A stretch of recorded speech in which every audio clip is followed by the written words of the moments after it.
ഈശോ മിശിഹായിൽ സ്നേഹമുള്ള സഹോദരി സഹോദരന്മാരെ,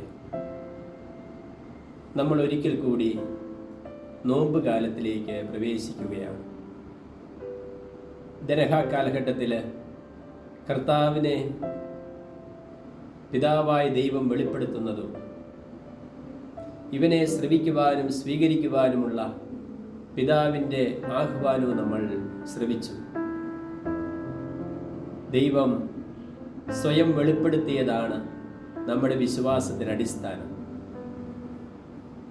പഴയ നിയമത്തിലും പുതിയ നിയമത്തിലുമായിട്ട് ദൈവം തൻ്റെ വെളിപ്പെടുത്തലുകൾ പൂർത്തിയാക്കി. പിതാവിനെ വെളിപ്പെടുത്തുക എന്നുള്ള ഈശോയുടെ ദൗത്യവും ഈ ലോക ജീവിതത്തിൽ അവിടുന്ന് പൂർത്തിയാക്കി. ഈ ലോക ജീവിതത്തിലെ അവിടുത്തെ പീഡാനുഭവത്തിൻ്റെയും മരണത്തിൻ്റെയും ഉത്ഥാനത്തിൻ്റെയും രഹസ്യങ്ങളെ നമ്മൾ ധ്യാനിക്കുന്ന നോമ്പ് കാലത്തിലേക്ക് നമ്മൾ പ്രവേശിക്കുകയാണ്.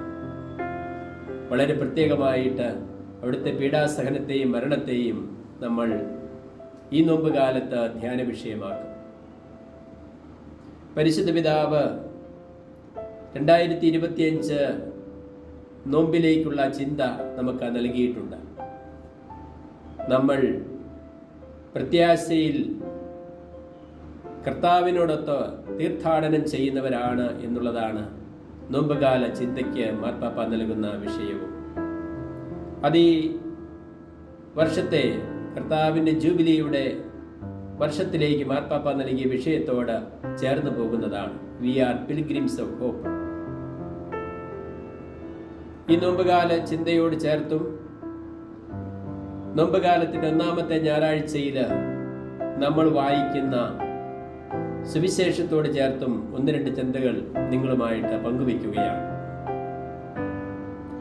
ഈ നോമ്പുകാല ചിന്തയിൽ മാർപ്പാപ്പ 3 കാര്യങ്ങൾ നമ്മളെ ഓർമ്മപ്പെടുത്തുന്നുണ്ട്. ഒന്ന്, ദൈവത്തിൽ പ്രത്യാശ അർപ്പിച്ച് തീർത്ഥാടനം ചെയ്യുന്നവരാണ് നമ്മൾ. നിരന്തരം മാനസാന്തരത്തിലേക്ക് നമ്മെ ക്ഷണിക്കുന്നു സഭ. അതോടൊപ്പം തന്നെ ഈ മാനസാന്തരത്തിൻ്റെ ആവശ്യകത എനിക്കുമുണ്ട് എന്ന് ഉള്ള ബോധ്യത്തിലാണ് നമ്മൾ ഈ തീർത്ഥാടനം നടത്തുക. 3 ചിന്തകൾ മാർപ്പാപ്പ പങ്കുവയ്ക്കുന്നു. ഒന്ന്, നിരന്തരം മാനസാന്തരം ആവശ്യമുള്ളവരാണ് നമ്മൾ എന്നുള്ളതാണ്. ഈ മാനസാന്തരത്തിൻ്റെ തീർത്ഥാടനത്തിൽ നമ്മൾ പഴയ നിയമ ജനതയോട് ചേർന്ന് ഒരു പുറപ്പാട് അനുഭവത്തിലാണ്. ദൈവത്തിൽ പ്രത്യാശ അർപ്പിച്ച് തീർത്ഥാടനം ചെയ്ത പഴയ നിയമ ജനതയുടെ തീർത്ഥാടനത്തോടൊത്താണ് നമ്മളും തീർത്ഥാടനം ചെയ്യുക. അവിടുത്തെ വാഗ്ദാനങ്ങളിൽ ഉറച്ച് ആ വാഗ്ദാനങ്ങളിൽ നമ്മുടെ പ്രത്യാശ അർപ്പിച്ച് ജീവിക്കുന്ന ദൈവം, ആ ദൈവത്തിൽ അബ്രാഹത്തിൻ്റെയും ഇസഹാക്കിൻ്റെയും യാക്കോബിൻ്റെയും ദൈവത്തിൽ പ്രത്യാശ അർപ്പിച്ച് നമ്മൾ തീർത്ഥാടനം ചെയ്യുന്നു. രണ്ടാമതായിട്ട്, ഈ തീർത്ഥാടനത്തിൽ നമ്മൾ ഐക്യത്തോടെ യാത്ര ചെയ്യണം, ഒരുമയോടെ യാത്ര ചെയ്യണം എന്ന് മാർപ്പാപ്പ നമ്മളെ ഓർമ്മപ്പെടുത്തുന്നു. ആ അവസരങ്ങളിൽ ഈ തീർത്ഥാടനത്തിൽ ഈ ലോകത്തിലുള്ള നമ്മുടെ സഹോദരങ്ങളെ കുറിച്ച് ചിന്തിക്കുവാനുള്ള ആഹ്വാനം നമുക്ക് നൽകപ്പെടുന്നുണ്ട്.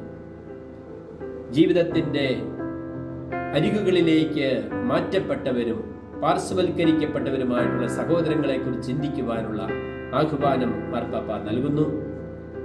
എല്ലാവിധത്തിലുമുള്ള വിഭജനങ്ങളെ അതിജീവിക്കുവാനായിട്ടുള്ള ആഹ്വാനം നമുക്ക് നൽകുന്നു. ഒരേ ഹൃദയത്തോടും ഒരേ മനസ്സോടും ദൈവത്തിന് പ്രത്യാശ അർപ്പിച്ച് തീർത്ഥാടനം ചെയ്യുവാൻ നമ്മെ ആഹ്വാനം ചെയ്യുന്നു. മൂന്നാമത്തെ ചിന്ത എന്ന് പറയുന്നത്, പ്രത്യാശ നമ്മളെ പരിവർത്തനപ്പെടുത്തുന്നതാണ്. ഈ പരിവർത്തനപ്പെടുത്തുന്ന പ്രത്യാശയുടെ ശക്തിയിൽ ആശ്രയിക്കുവാൻ, നമ്മുടെ പ്രത്യാശ കർത്താവിലാണ് എന്നുള്ളത് നമ്മളോട് തന്നെ ഏറ്റുപറയുവാൻ ഒക്കെ മാർപ്പാപ്പ നമ്മളെ ആഹ്വാനം ചെയ്യുകയാണ്. പ്രത്യാശ നമ്മളെ നിരാശപ്പെടുത്തുന്നില്ല എന്നുള്ളത് തന്നെയാണ് ഈ ജൂബിലി വർഷത്തിൽ മാർപ്പാപ്പ നമുക്ക് നൽകിയിരിക്കുന്ന വിഷയം. അപ്പോൾ ആ രീതിയിലെല്ലാം ദൈവത്തിലാണ് നമ്മുടെ പ്രത്യാശ എന്ന് ഉറച്ച് വിശ്വസിക്കുവാനും ഏറ്റുപറയുവാനും അത് അനുദിന ജീവിതത്തിൻ്റെ ഭാഗമാക്കുവാനുമുള്ള ആഹ്വാനം നമുക്ക് സ്വീകരിക്കാം. സങ്കീർത്തകനോടൊപ്പം നമുക്ക് പ്രാർത്ഥിക്കാം. മരണത്തിൻ്റെ നെടിൽ വീഴുന്ന താഴ്വരയിലൂടെ ഞാൻ നടന്നാലും ഞാൻ ഭയപ്പെടുകയില്ല, കാരണം ദൈവമാണ്, കർത്താവാണ് എൻ്റെ ഇടയൻ എന്നുള്ള ബോധ്യത്തിൽ അവിടുത്തെ പാപമോചകമായിട്ടുള്ള വചനത്തിൽ നമുക്ക് വിശ്വസിക്കാം. പരിശുദ്ധ കുർബാനയിൽ പങ്കുചേർന്ന് നമ്മുടെ ആത്മീയ നവീകരണം വരുത്തുവാൻ നമുക്ക് ശ്രദ്ധിക്കാം. നോമ്പുകാലത്ത് കർത്താവിൻ്റെ പീഡാനുഭവത്തോട് ചേർത്ത് നമ്മുടെ സഹനങ്ങളെയും ത്യാഗങ്ങളെയും പരിത്യാഗ പ്രവൃത്തികളെയും നമുക്ക് ചേർത്ത് വയ്ക്കാം. അപ്പോൾ അങ്ങനെ നമ്മുടെ ആത്മനവീകരണത്തിന് നമുക്ക് നമ്മളെ തന്നെ സമർപ്പിക്കുവാനായിട്ട് നമുക്ക് സാധിക്കട്ടെ. ഒപ്പം കർത്താവിൻ്റെ പ്രലോഭനങ്ങളാണ് നമുക്ക് സുവിശേഷത്തിൽ നമ്മൾ വായിക്കുന്ന കാര്യം.